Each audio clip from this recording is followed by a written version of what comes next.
Welcome guys to the 4-5 notes, quadratic, and radicals.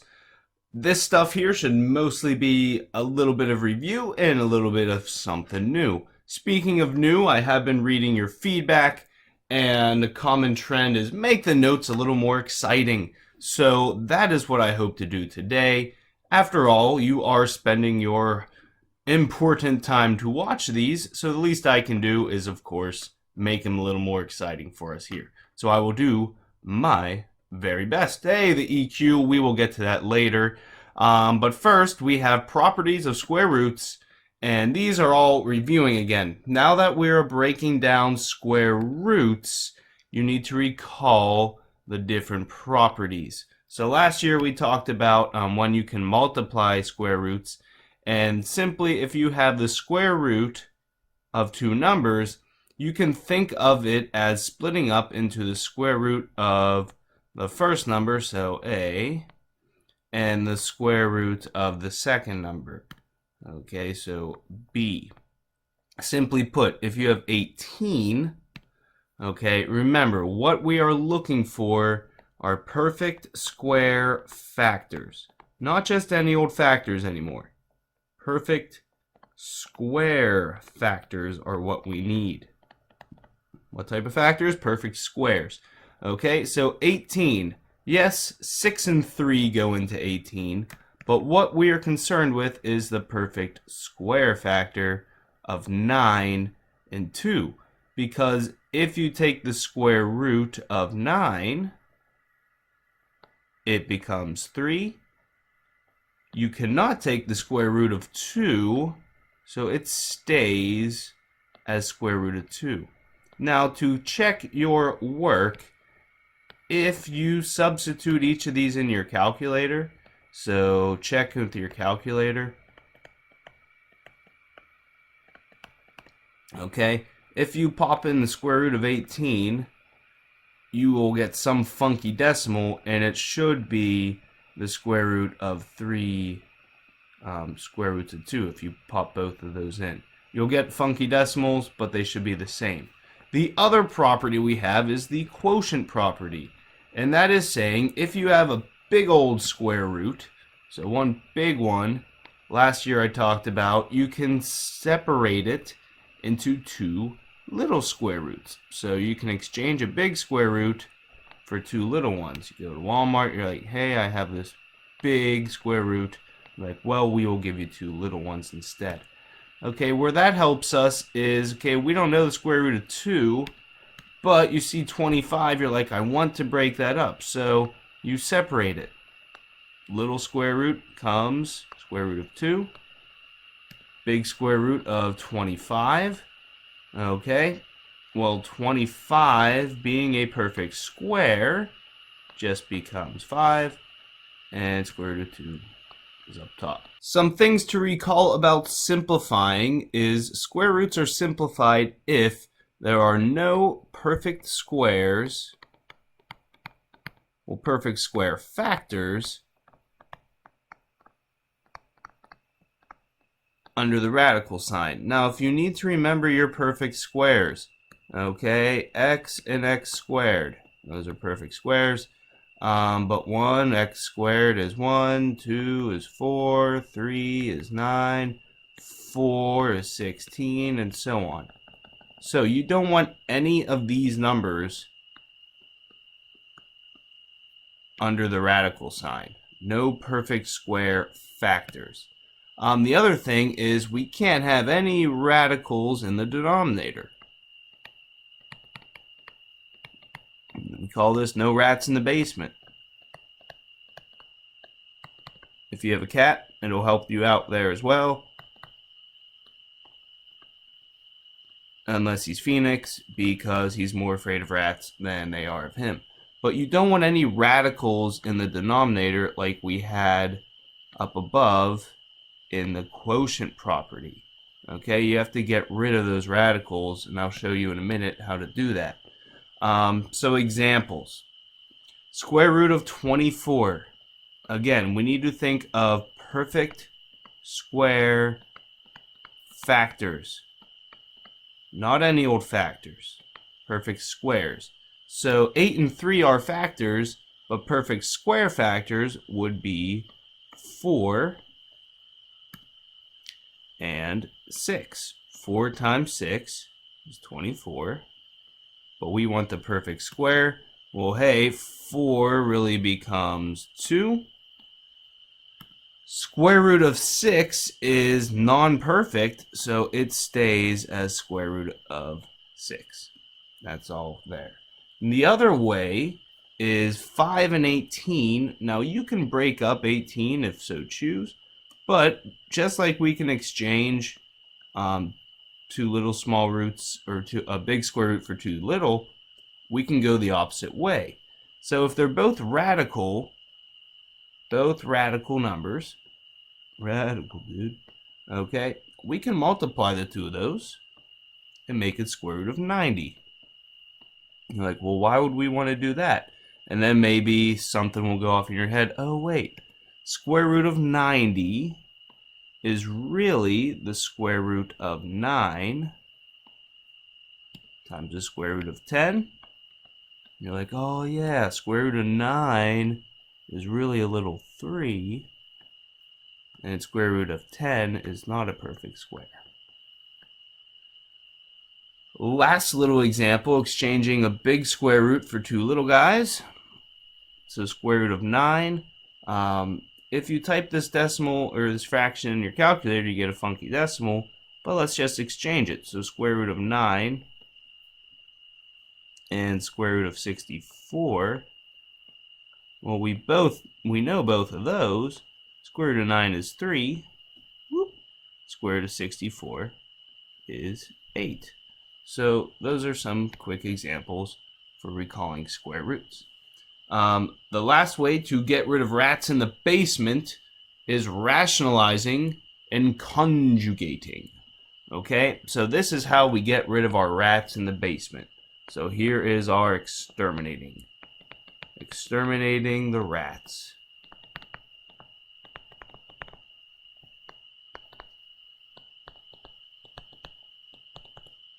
All right. So if your denominator is just an old square root, just a basic old square root, you multiply the numerator and denominator by that square root. So let's look at an example. Square root of 7/5.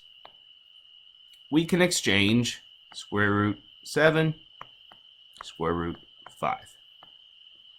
That doesn't help us because we have a rat in the basement. We want to get rid of that old rat, okay? So we use this property. Our rat is a square root of 5. So we're going to multiply by the square root of 5 over the square root of 5. Okay, you fight fire with fire. You multiply by the same square root. You're like, well, how's that going to help us? All right, well, let's look here. Square root of 7 times square root of 5 is square root of 35.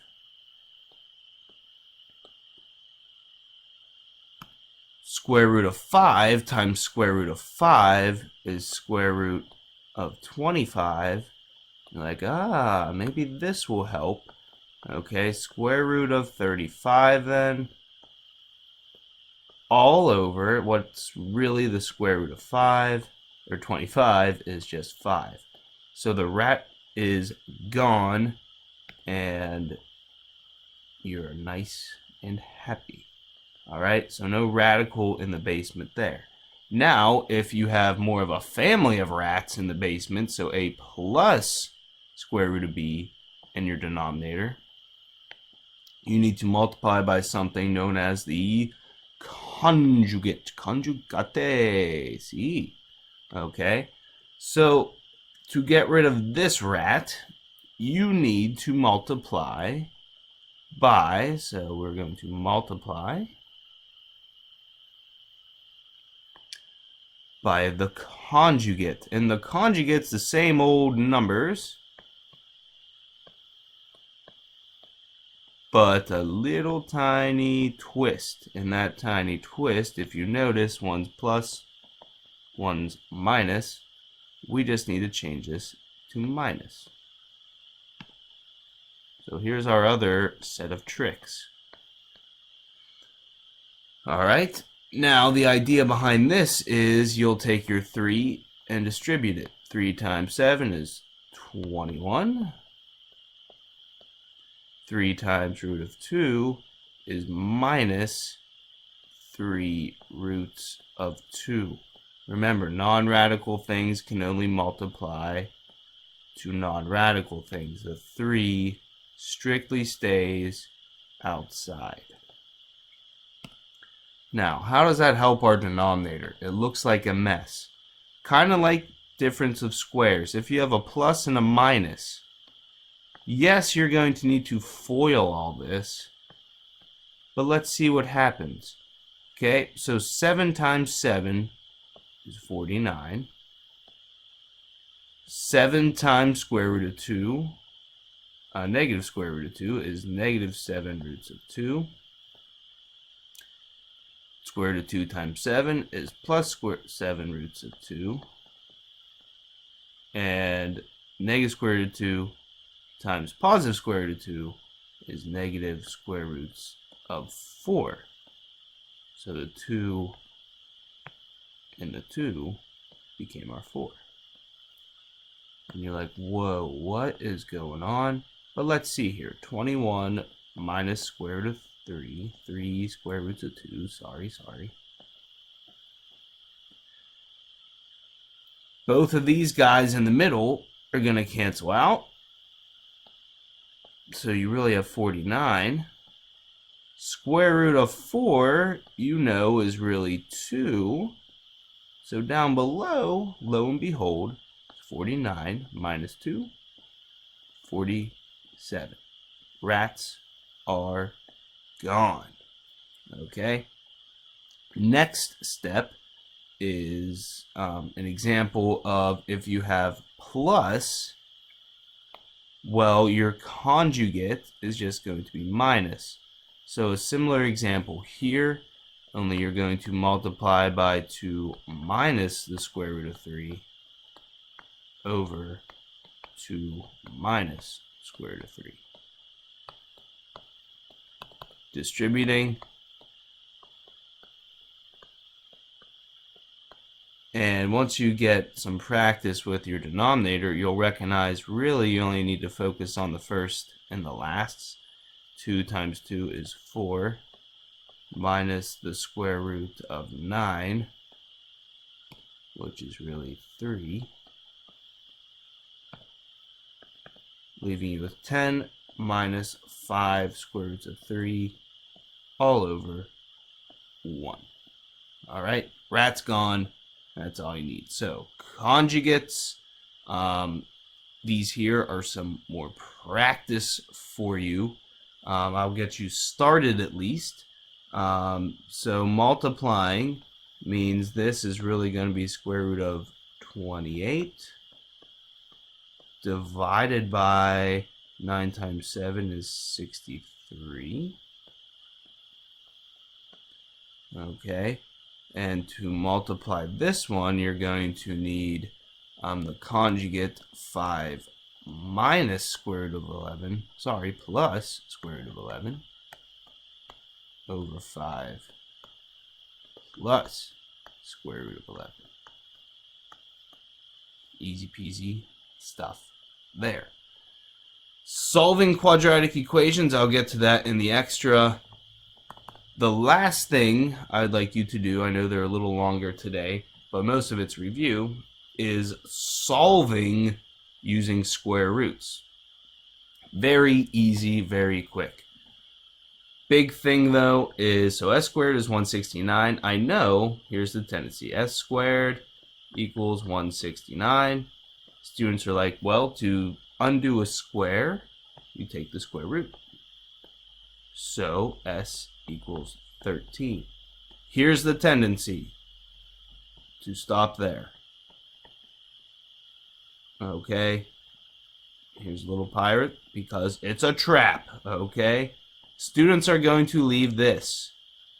But isn't negative 13 times negative 13 also 169? Yes. So, anytime you take a square root, it's plus or minus. That's going to be a Dvorsky dollar question tomorrow. What must you do every time you take a square root? And notice I'm not writing it down, so only those that listen will hear it. Anytime you take a square root, it's plus or minus.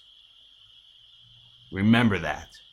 Okay, so for example, 2. Now here's a little bit more involved. 84 is a non-perfect square. That's a p. Okay, so x squared equals the square root of 84. If you square root both sides, you need to remember, well, what really is 84? Well, that's the same as 4 times 21. And you know the square root of 4 is just 2 roots of 21. You took a square root, so it must be plus or minus. X is plus or minus 2 roots of 21. And the last one here, it looks tricky, but it ain't too bad here. You're just going to isolate the r squared, adding 10, so you get 35 equals 7r squared. Like, well, I need to divide by 7. R squared is really an old 5. Square rooting, boop, boop. And do not forget what? Plus or minus square root of 5, as it's a non-perfect square. And that's all you need to write. You should be in good shape to try out the practice problems, P3, P4, and P5. And recall up above that you can also finish these up as well, which I'll also do in the extras. Okay? Your essential question is, how do you remove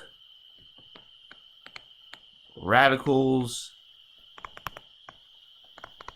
from the denominator? How do you remove radicals from the denominator? Thanks again, a little bit lengthy, but very good. I'll go into the extra stuff now.